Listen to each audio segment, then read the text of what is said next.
Welcome to the Leo. రాష్ట్ర police శాఖలో ప్రక్షాళన అయితే కొనసాగుతూనే ఉంది. ఇప్పటికే భారీగా ఐపీఎస్లను బదిలీ చేయడంతో పాటు అన్ని జిల్లాలకు నూతన ఎస్పీలను కూడా ఇప్పటికే రాష్ట్ర ప్రభుత్వం నియమించింది. తాజాగా తరువాతి క్రమంలో భారీగా డిఎస్పీల బదిలీ అయితే జరిగింది. మొత్తంగా 97 మంది డిఎస్పీలను రాష్ట్ర వ్యాప్తంగా బదిలీ చేయడం జరిగింది. ఇందులో కొసమెరుపు ఏంటంటే 57 మందిని పోలీస్ హెడ్ క్వార్టర్స్లో రిపోర్ట్ చేయమని చెప్పారు. అంటే వీరంతా కూడా వైసీపీతో అంటకాగిన వారు లేదా వైసీపీతో అండలతో నాడు అరాచకం చేసిన వారిగా పేరొందిన వారిగా చెప్తున్నారు. 97 మందిలో 57 మందిని బయట పెట్టడం అంటే ఆషామాషి వ్యవహారం కాదు. మొత్తంగా 96 డిఎస్పీలు 57 మందిని ఒకేసారి హెడ్ క్వార్టర్స్లో రిపోర్ట్ చేయమని చెప్పారు. వారెవరికి కూడా పోస్టింగ్ ఇవ్వలేదు. సో రాష్ట్ర పోలీస్ శాఖలో భారీ ప్రక్షాళన దిశగా చంద్రబాబు గారు అడుగులు వేస్తున్నట్టు తెలుస్తుంది. దీనికి సంబంధించి కొద్దిసేపటి క్రితమే ద్వారకా తిరుమలరావు గారు ఎవరైతే డీజీపీ ఉన్నారో ఆయన అయితే ఆదేశాలు జారీ చేయడం జరిగింది. ఒక్కసారిగా ఒక రకంగా ఏంటంటే పోలీసు శాఖలో కూడా ఇది ఒక ఉలిక్కిపాటు లాంటిది. ఎందుకంటే గతంలో ఎంతోమంది బదిలీలు జరిగారు, అది సర్వసాధారణం. కానీ ఇప్పుడు జరిగినటువంటి బదిలీల్లో డిఎస్పీ అనేది క్షేత్రస్థాయిలో కీలకమైనటువంటి పోస్టు. జిల్లాకి ఎస్పీ ప్రధానంగా ఉంటే సబ్ డివిజన్లకు సంబంధించి డిఎస్పీ పోస్ట్ అనేది అత్యంత కీలకమైనటువంటి పోస్టు. గతంలో వైసీపీ పార్టీ డిఎస్పీల ద్వారానే, ఒకవేళ ఎస్పీ ఎవరైనా కఠినంగా ఉన్నప్పటికీ కూడా డిఎస్పీల ద్వారానే వ్యవహారం మొత్తం కూడా చక్కబెట్టేది. గతంలో తాడిపత్రి మనం ఈ ఇష్యూ తీసుకుంటే అక్కడ పనిచేసినటువంటి చైతన్య అనే డిఎస్పీ ఎంత దారుణంగా వ్యవహరించారో, ఒక వైసీపీ కార్యకర్త కంటే కూడా ఘోరంగా వ్యవహరించి అక్కడ కార్యకర్తలను చిత్రహింసలకు గురి చేసిన పరిస్థితి. సో ఆయన మీద కూడా ఇప్పుడు వేటు పడింది అనుకోండి. ప్రస్తుతానికి ఆయన్ని కూడా ప్రస్తుతానికి తీసి పక్కన పెట్టడం జరిగింది. ఎటువంటి పోస్టు కూడా ఇవ్వలేదు. అయితే ఇప్పుడు తాజాగా ఈ డిఎస్పీల బదిలీల తర్వాత ఇక్కడితో ఆగిందంటే లేదు. నెక్స్ట్ ఎవరైతే సర్కిల్ ఇన్స్పెక్టర్స్ సిఐస్ అంటామో వారి బదిలీ కూడా జరిగే అవకాశం ఉందని తెలుస్తుంది. దీనికి సంబంధించి బదిలీకి సంబంధించి వచ్చినటువంటి నోట్ ఉందో ఒకసారి మనం చూసే ప్రయత్నం చేద్దాం. సో ఇక్కడ చూడొచ్చు, సిహెచ్ ద్వారకా తిరుమలరావు గారు ఎవరైతే డీజీపీ ఉన్నారో ఆయన అయితే ఆర్డర్ అయితే ఇష్యూ చేయడం జరిగింది. సో డిఎస్పీలు ప్రధానంగా డిఎస్పీలు ఎవరైతే ఉన్నారో వారందరికీ సంబంధించి అయితే మనం ఇక్కడ జరుగుతుంది. సో వాళ్ళకి పోస్టింగ్ ఇచ్చారా లేదా పెండింగ్లో ఉందా అనేది మనకి చివరి తెలుస్తుంది.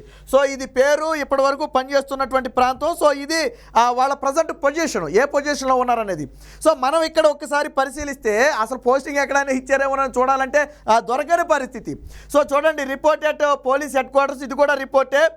ఇక్కడ మట్టికి ఒక చోట మాత్రం పోస్టింగ్ ఇచ్చారు. మళ్ళీ రిపోర్టు మధ్యలో మళ్ళీ ఒక చోట పోస్టింగ్ ఉంది, 2 చోట్ల పోస్టింగ్ ఉంది. మళ్ళీ ఇక్కడ చూడండి, మళ్ళీ మొత్తం కూడా రిపోర్ట్ అని ప్రధానంగా మ్యాక్సిమం రిపోర్టే ఎక్కువ ఉన్నాయి. చూడండి, మొత్తం మ్యాక్సిమం రిపోర్టే ఇచ్చారు, వేరే చోట ఎక్కడ ఇవ్వలేదు. ఎక్కువగా రిపోర్టే కనపడుతున్నాయి ఎక్కడ చూసినా కానీ. ఇది ఇక్కడ చూడండి, ఇక్కడ కూడా వరుసగా 3 రిపోర్ట్ ఉన్నాయి. సో ఇక్కడ వరుసగా 2 రిపోర్ట్ ఉన్నాయి. సో ఇక్కడ ప్రధానంగా వరుసగా 4-5 రిపోర్ట్ ఉన్నాయి. సో ఇవన్నీ కూడా ఏంటంటే పోస్టింగ్ ఇవ్వనివి. ఎందుకు వీరందరినీ రిపోర్ట్ చేయమన్నారంటే, సరే తర్వాత వేరే చోట పోస్టింగ్ ఎవరా అంటే ఇవ్వచ్చు, బట్ ప్రాధాన్యత లేని, అనధికారికంగా ప్రజలతో సంబంధం లేని చోట్ల వారికి వేరువేరు విభాగాల్లో పోస్టింగ్లు అయితే ఇవ్వచ్చు. ప్రధానంగా వీళ్ళంతా ఎక్కువగా ఇప్పటి వరకు పనిచేసింది ఎక్కడంటే సిఐడిలోనూ, లేకపోతే ఎక్కువ ఇలాంటి వైసీపీ కీలకమైనటువంటి విభాగాల్లో వేసిన వాళ్ళందరినీ కూడా ఇప్పుడైతే ప్రధానంగా రిపోర్ట్ చేయమని చెప్పడం జరిగింది. సో రిపోర్ట్ అనేది చాలా ఎక్కువ ఉంది. గతంలో కూడా జరిగినప్పటికీ కూడా ఈ స్థాయిలో అక్కడ జరగలేదు. ఇక్కడ చూడండి, ఇక్కడైతే పూర్తిగా అసలు పోస్టింగ్ అనేది లేదు. చూడండి, పూర్తిగా రిపోర్టే. మొత్తం 1, 2, 3, 4 మొత్తం ఈ దాదాపు 10 ఉంటే 10కి పైగా కూడా పూర్తిగా మొత్తం report police head quarters. So ఇది ప్రధానంగా అంటే గతంలోనే చంద్రబాబు గారు ఆల్రెడీ ఒక మాట చెప్పారు, పోలీసు వ్యవస్థను పూర్తిగా ప్రక్షాళన చేస్తామని ఒక మాట చెప్పారు.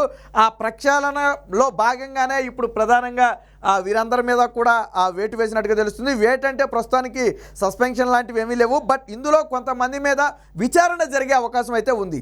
ఎవరైతే ఇప్పుడు హెడ్ క్వార్టర్స్లో రిపోర్ట్ చేసినటువంటి డిఎస్పీలు ఉన్నారో వారిలో కొంతమంది మీద ఎలిగేషన్స్ ఆల్రెడీ ఉన్నాయి. నేను ఫర్ ఎగ్జాంపుల్ ఆల్రెడీ నేను చెప్పా, చైతన్య అనే డిఎస్పీ గతంలో తాడిపత్రిలో పనిచేశారు, ఆ తర్వాత రాజా వెళ్ళినట్టున్నాడు ఆయన.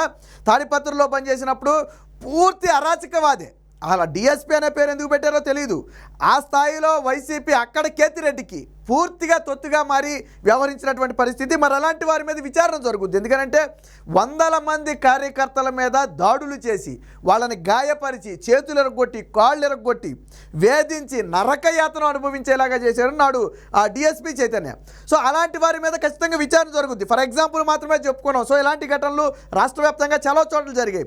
కొంతమంది డిఎస్పీలు ఆ రోజు వైసీపీకి తొత్తులుగా వ్యవహరించి ఆ టీడీపీ నేతల మీద కార్యకర్తల మీద అక్రమ కేసులు పెట్టడం కానివ్వండి, దాడులు చేయడం కానివ్వండి, ఇవన్నీ కూడా చాలా చోట్ల జరిగాయి. కొంతమంది డిఎస్పీలు అవినీతి పరులు కూడా చాలామంది ఉన్నారు. ఇందులో పెద్ద ఎత్తున అవినీతి ఆరోపణలు ఎదుర్కొన్న వాళ్ళు ఉన్నారు. అప్పుడు వైసీపీకి కొమ్ముగాసి తప్పించుకు తిరిగిన వాళ్ళు కూడా ఇందులో చాలామంది ఉన్నారు. సో వీరందరి మీద అయితే విచారణ జరిగే అవకాశం ఉంది. చంద్రబాబు గారు చెప్పినట్టుగానే ముందుగా ఎస్పీలు ఎవరైతే ఐపీఎస్ అధికారులు ఉన్నారో వారిని పూర్తిగా ప్రక్షాళన చేసి కీలక విభాగాల్లో నిజాయితీగా పనిచేసే అధికారులను అయితే నియమించడం జరిగింది. తరువాతి స్టెప్లో ఇప్పుడు డిఎస్పీలు వంతు వచ్చింది కాబట్టి దాదాపుగా 96 మందిని బదిలీ చేస్తే మనం ఇక్కడ ఆ నెంబర్ చూడొచ్చు. మొత్తం 96 ట్రాన్స్ఫర్లు జరిగాయి. అందులో 57 మంది రిపోర్టే పక్కన 57 మందిని రిపోర్ట్ చేయించారు. తరువాత సర్కిల్ ఇన్స్పెక్టర్ల వరకు కూడా వెళుతుంది. అది ఇంకా ఎక్కువగా ఉండొచ్చు.